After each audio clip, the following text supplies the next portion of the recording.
Coming to you from 4,200 feet in the hills of Oregon, it's the voice of Chi-Town, the reddest beard in the high desert, your host of the MOA Broadcast, Sam Wilson. All right, folks, we got a fantastic show lined up for you today. So we just, a brief breakdown here. We have our regularly scheduled 1 hour long episode approximately of the MOA broadcast, the Make It Out Alive broadcast. And I'd gotten a number of emails and feedback and requests that people would like something a little bit shorter they can listen to, like maybe on the ride to or from work or while running around, town doing errands or whatever else, put it on the background while they're in the car or the house folding laundry, who knows.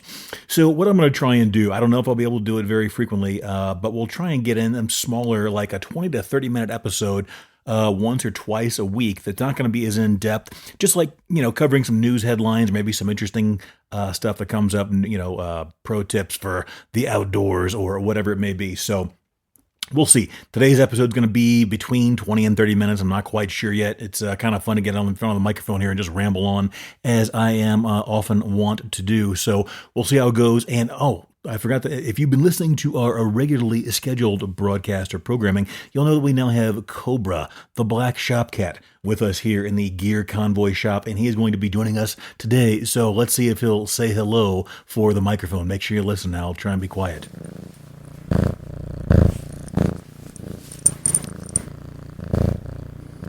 And there that is.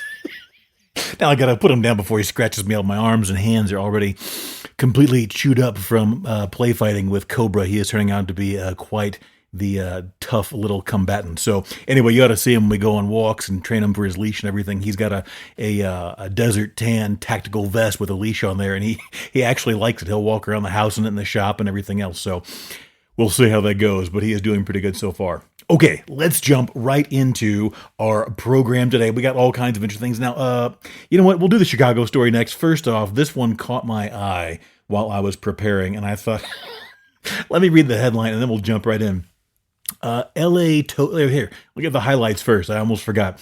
Man in custody after towing an ICE vehicle during an arrest.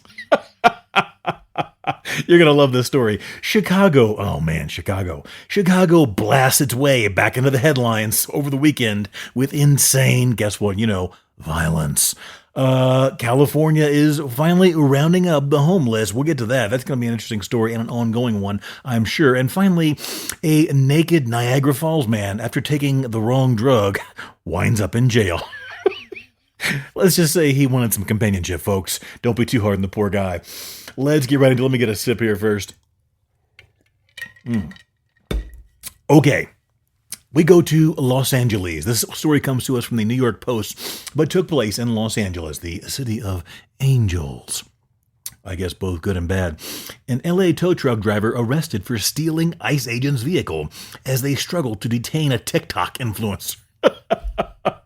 These influencers, this is going to be an interesting life cycle or arc for influencers, because if you see, we got the choo-choo train coming up in the background. I'm shooting this out in the shop, even though there's not going to be any video for this one right now. If you would like to hear video, or if you have any input or feedback on, there it goes, input or feedback on this, how long you would like the episode to be, whether you would like it to do current events, true crime, whatever else.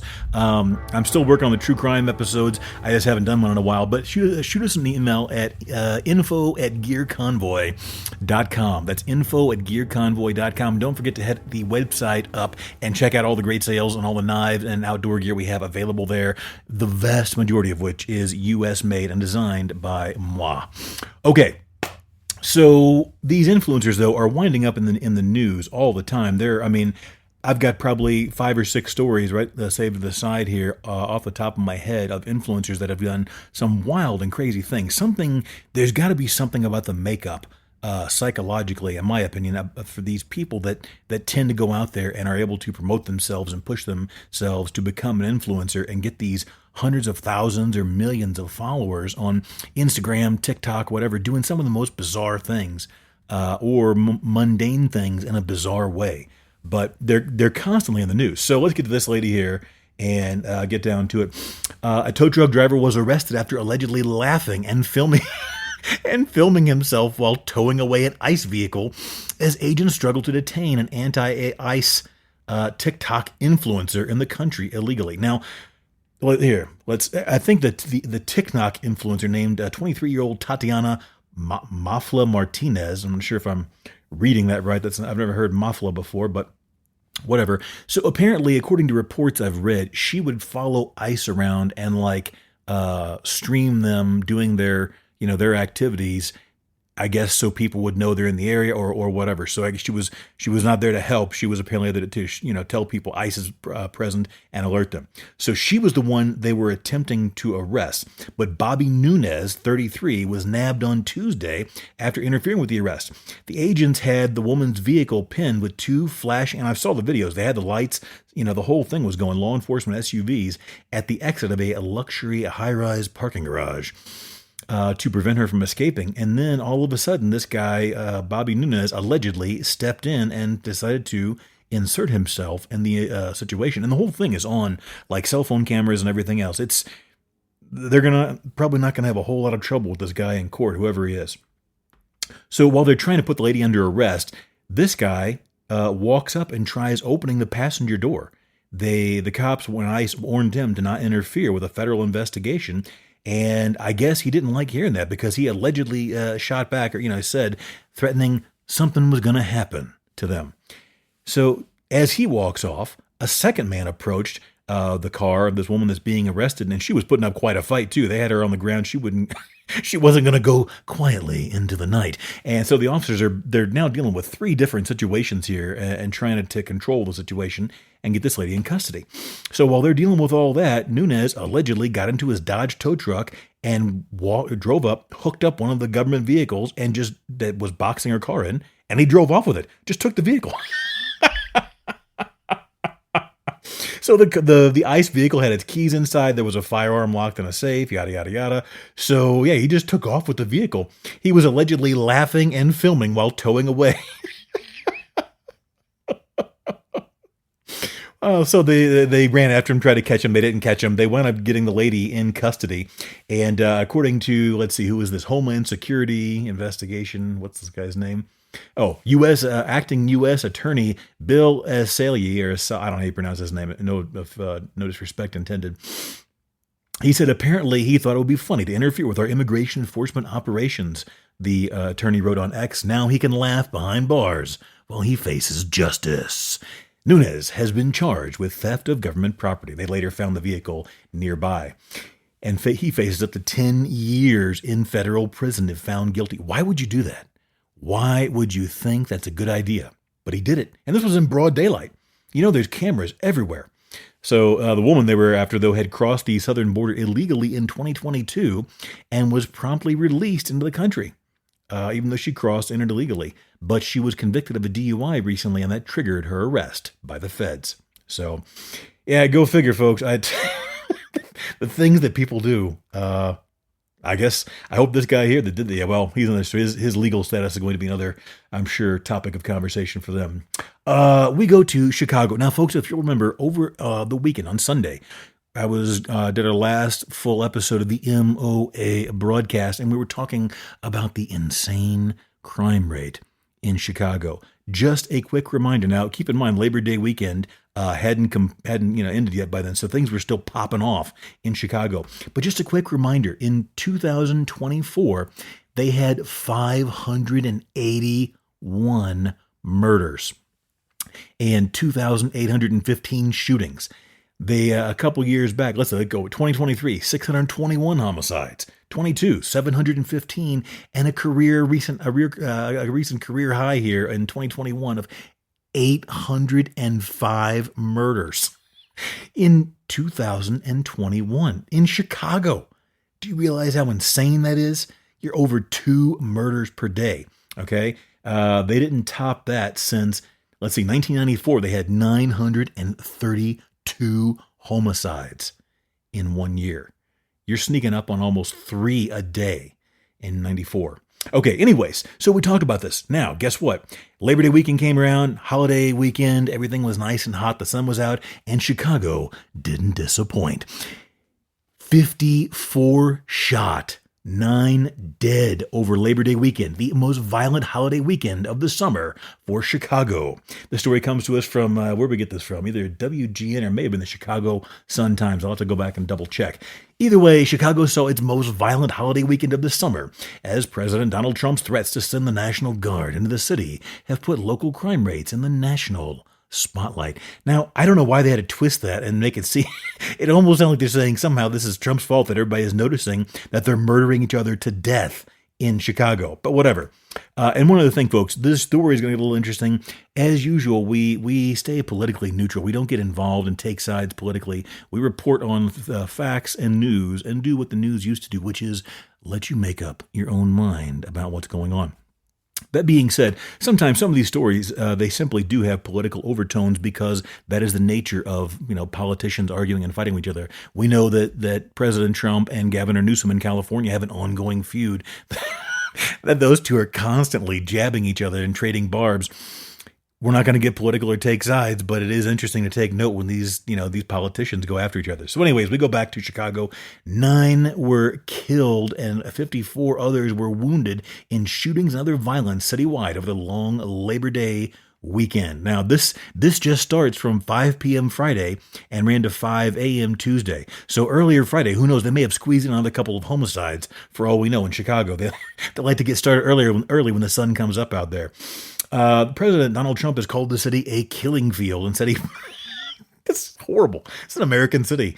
He said he planned to send National Guard troops as soon as this week. Now, the reason this comes up is because I'm not going to read the whole story. It doesn't really, we get the headlights so far, or highlights, But if you watch the news, the governor of the state of Illinois, Pritzker, I believe his name is, and then you have, I think Johnson is the mayor of Chicago. Both of these guys they're literally trying to outdo each other, tripping over themselves, trying to talk about how much they don't need any federal intervention in their city, and they have the violence under control. Guys, does 54 shot and 9 dead in one long weekend, does that sound like it's under control? And the shame of it is I love Chicago. I used to visit there. I wouldn't say frequently, but I've been there a number of times. I used to love the city. It can be a very beautiful city, phenomenal food. And it's like, most big cities, if not all of them, they have their own feel. And I like the feel that Chicago has. It's got a neat attitude. I like going there, the vibe. But man, the violence, and it's interesting because I'm seeing on social media, there are a number of like influencer videos that popped up just in the last day or two about how awesome and safe Chicago is. And people want to, saying the influencers saying they want to move there and all this stuff. And they're getting slaughtered in the comments, much like the citizens of Chicago are being slaughtered by other citizens with guns because they're like, are you insane? Why would you want to move to Chicago? Because, and I'm not saying that the whole city is all bad, but the crime is out of control. So anyway, it's going to be interesting. Just for a breakdown for those interested, 16 of the wounded were involved in 3 attacks. A mass shooting in Bronzeville that left 7 wounded. Another mass shooting in Oakland that hospitalized 5. And a drive-by in Humboldt Park that injured 4. So, yeah, there's no planet on Earth. Excuse me. There's no universe. Let me rephrase that.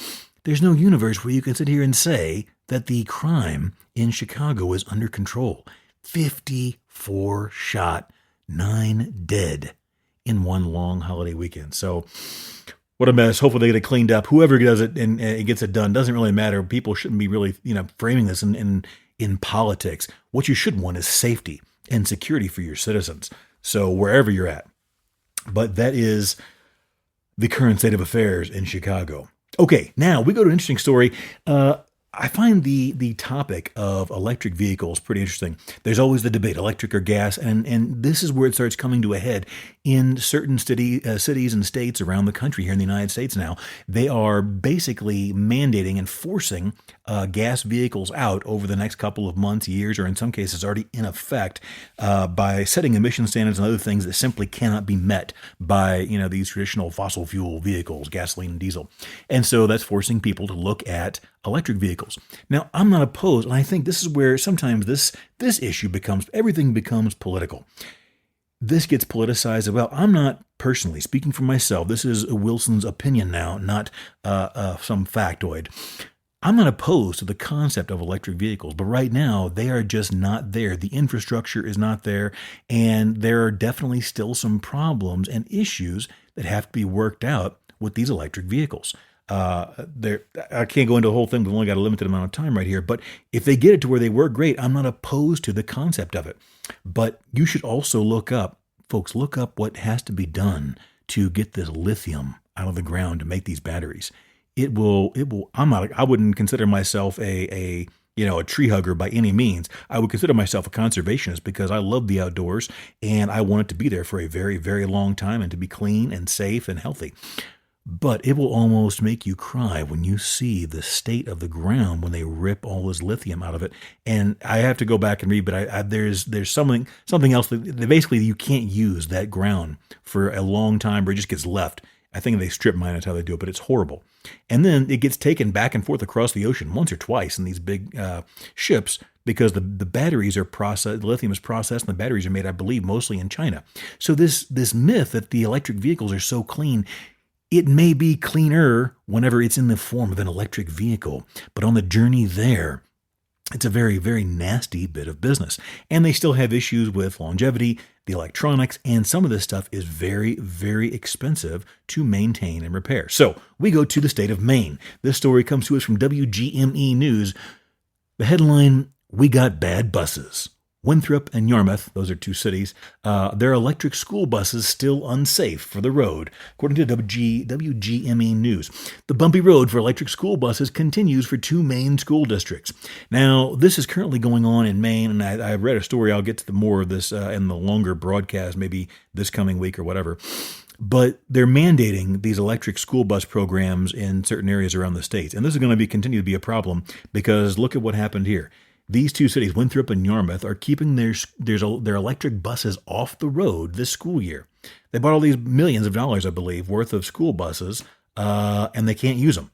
The Quebec-based manufacturer Lion Electric has filed for bankruptcy. Winthrop has 4 electric buses. Superintendent Becky Foley says the buses have been nothing but trouble. In its first year, one bus lost its brakes and ran into a snowbank, and I quote, "I lost steering and braking while driving, and I literally had to strong-arm steer and strong-arm brake myself into a snowbank to prevent blasting through an intersection," said Winthrop Transportation Director Josh Wheeler. Nobody was hurt. This is driving an electric school bus. He wasn't on some track getting crazy. He's driving a school bus. Nobody was hurt, but the buses have also spent months in repair shops, faced parts recalls, and failed state inspections. "It's very unfortunate we didn't get another model from a different company," Foley said. Now, the problem is there are multiple problems here. Number one, because of the way they got the buses through a grant from the EPA, they are required to keep and maintain the buses for 5 years. They can't do that, however, though, because the company, Lion Electric, has filed for bankruptcy and, according to the article, will not honor the warranty. So they got all these buses sitting here, and they can't do anything with them. They can't even, they're trying to unload them. They can't even get rid of them because they can't get parts, apparently. So they're hoping now the EPA will give them an early out and just let them, offload the things and do whatever they can to get rid of them. But they were given to them by, they didn't actually pay for the buses out of pocket in the school district. They got them through a grant, apparently. So they've got a mess on their hands, and going forward, they don't learn.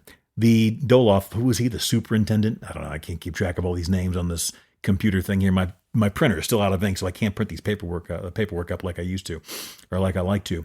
But they still want to stay with electric.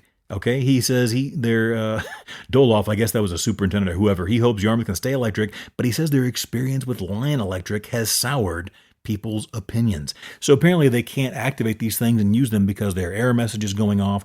I don't know how extensive the damage is, but they're having a very difficult time getting parts, and they obviously are going to have a great deal of trouble selling these because who wants to buy a bad electric bus that can't be run or used? Who else is going to buy it but a school district? Now, just for comparison, to get an idea, let's see, a current diesel bus, what most school districts use around the country here, runs about $180,000 brand new.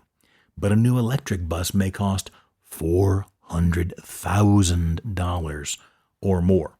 So, given the fact that the government was footing the bill, they probably sold them the super ultra deluxe model, and those things were probably close to $500,000 each. And that one district that had 2 of them, or 4 of them, that's close to $2 million.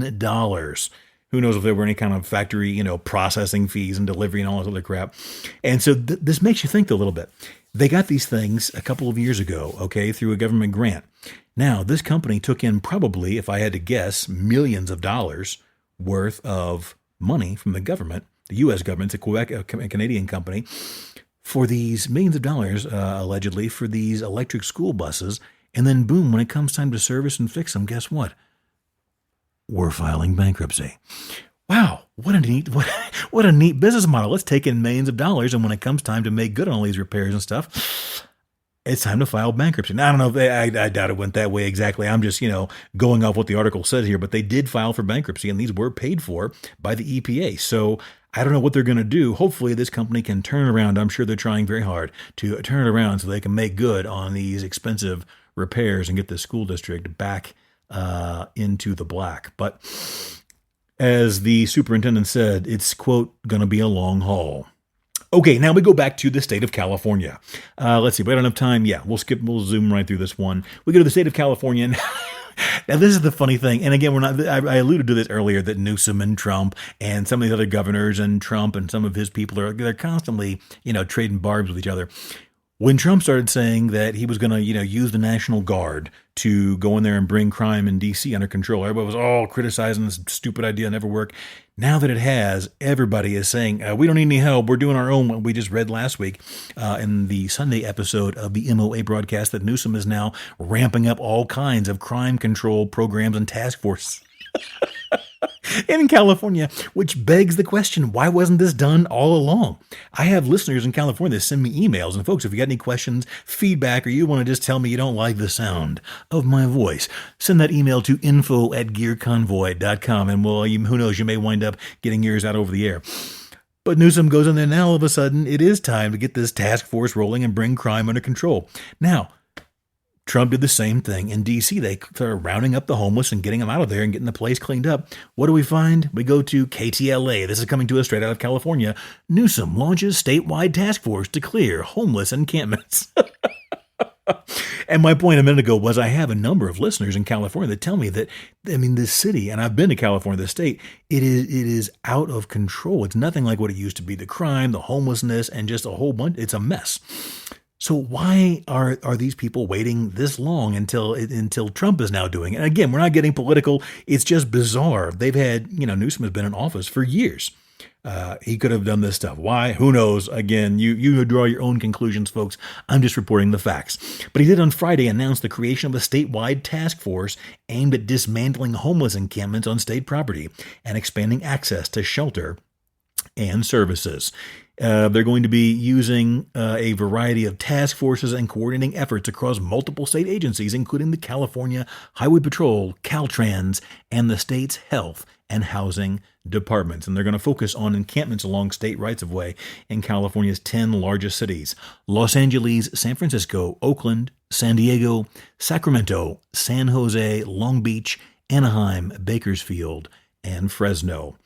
So we'll see how that goes. The interesting thing is he has, according to the article here, Newsom had a 2024 executive order which directed encampment cleanups after a U.S. Supreme Court ruling granted state and local governments more authority to remove them. So why in the world? Yeah, that was in 2024. You'd think that's a year ago or possibly more. Anyways, like I said, I'll leave it there. You draw your own conclusions, folks. Let me get a sip here real quickly. Had a delicious dinner last night. Probably my favorite overall dish is steak and eggs, and my favorite cut overall is New York strip, like a nice and medium rare, actually closer to rare, but I usually do medium rare. Get a nice sear on there. I used to use cast iron a lot, but I really like using a stainless steel pan. It's faster. Doesn't take as long to bring up the temp and all that, and it's just very easy to keep clean and so forth.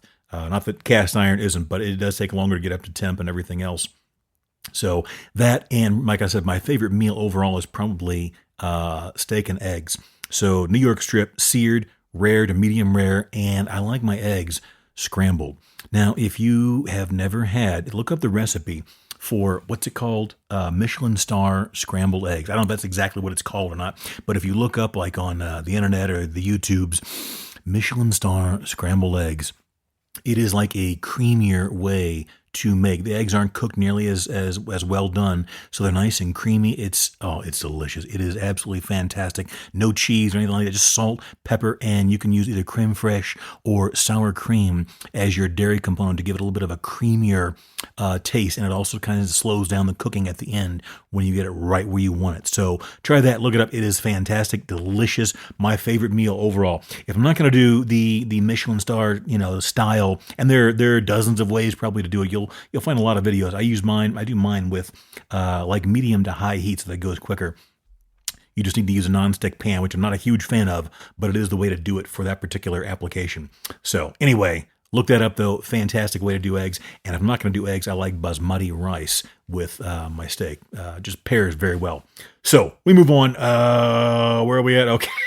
Let's go and wrap it up, folks. We go to Niagara Falls. The headline reads, bath salts, not his usual methamphetamine, led to hallucinations, says man guilty of getting naked at Niagara Falls Hotel. This story comes to us from the Niagara Falls Review. And let's see, where are we at? Oh yeah, let's go ahead and zip this up. We got plenty of time. A man who stripped buck naked inside a Niagara Falls hotel while under the influence of hallucinogenic drugs says he has not used mind-altering substances since the event, according to court, what a court heard on Thursday. James Frederick appeared in Ontario Court of Justice in St. Catharines and pleaded not guilty to a charge of committing an indecent act. The 44-year-old did not, however, contest the facts read by The Crown regarding what happened at the Wyndham Hotel earlier this year because he has no recollection due to a high level of intoxication at the time. On February 3rd, the court heard that Frederick allegedly entered an unlocked room at the hotel, stripped naked, and began to, quote-unquote, let's keep this PG, he touched himself in an inappropriate and adult fashion. When a security guard confronted the intruder and ordered him to leave the room, he invited the woman to take off her clothes and join in touching himself in an inappropriate adult fashion. Allegedly. Defense lawyer Scott Buchanan told the court his client, who struggles with an addiction to crystal methamphetamine, had ingested what he thought was meth that day. However, he soon began to hallucinate. After he came from the high, he believes he had actually taken bath salts, something he was not familiar with, nor did he intend to take that day. The drug bath salts, for those of you who aren't into the drug-taking scene, can induce hallucinations, paranoia, and seizures. The lawyer said his client has not used drugs since that incident, but to be fair, he has spent most of that time in custody since his arrest. The man was sentenced to time served, having served the equivalent of more than 6 months in pretrial custody, and was placed on probation for 18 months. So he apparently was already trespassed from the property due to some, allegedly to some, what had happened? He was already trespassed due to unrelated charges of possessions of property obtained by crime, breaking and entering, and failing to comply with a court order. All right, folks, that's going to do it. Hope you have a great day out there. Again, you got any feedback, hit us up, info@gearconvoy.com, and make sure you stay safe. and we will go ahead and let you go. Remember, folks, don't wait until you have an emergency to prepare. If you wait, it may be too late. If you don't make it out alive, you don't make it out at all. Stay safe out there, folks.